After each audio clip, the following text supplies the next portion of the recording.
最近有很多咨询关于远程工作给意义加分的这个问题。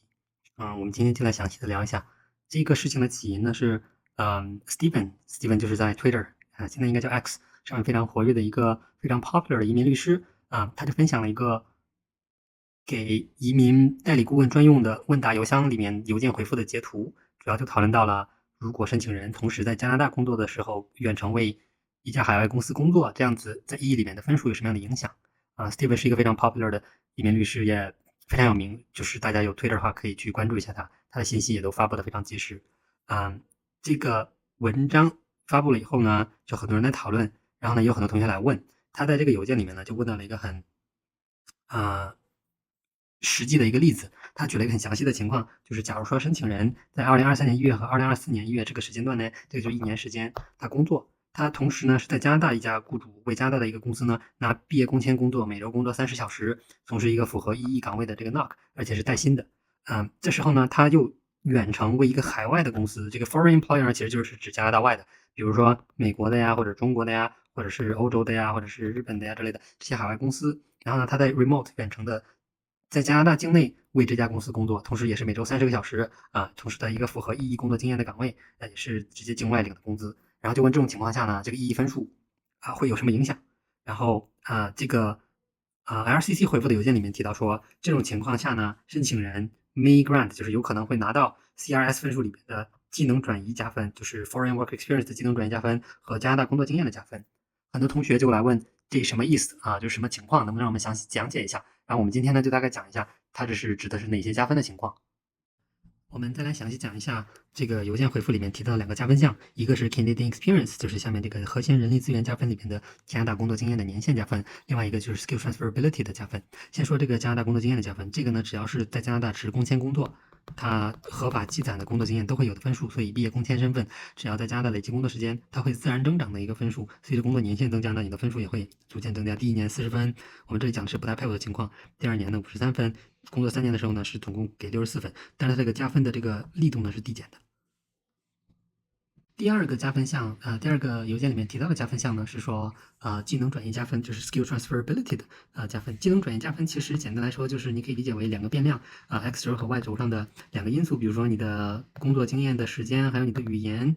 然后呢，同时满足一个条件呢，这里有一个分数；如果可能更低一点，同时的话会这里有一个分数，大概就是这样的一个交叉加分的意思所以像海外工作经验涉及到的交叉加分呢，在意义的打分系统里面呢，主要有2项，一项是海外工作经验，也就是如果你 remote 工作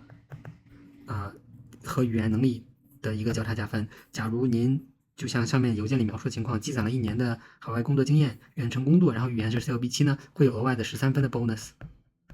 那如果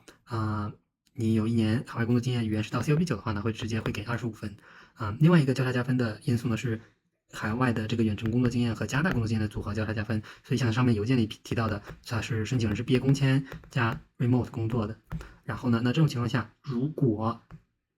符合条件给分的话呢，那有1年海外工作经验的情况，再加上1年加拿大工作经验呢，会在这里获得额外13分的 bonus 分数。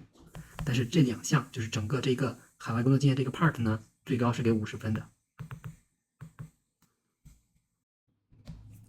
那如果真的能够实现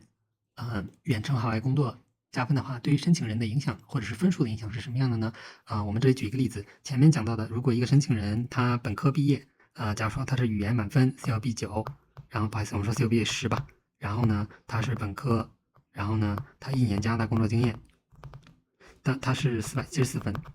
单身的情况下，可是这时候如果他同时他获得了或者说他提供了1年的远程工作经验的话呢，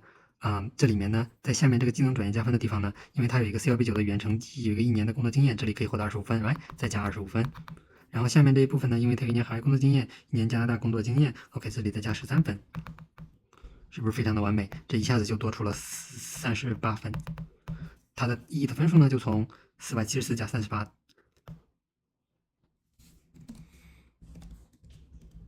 512分。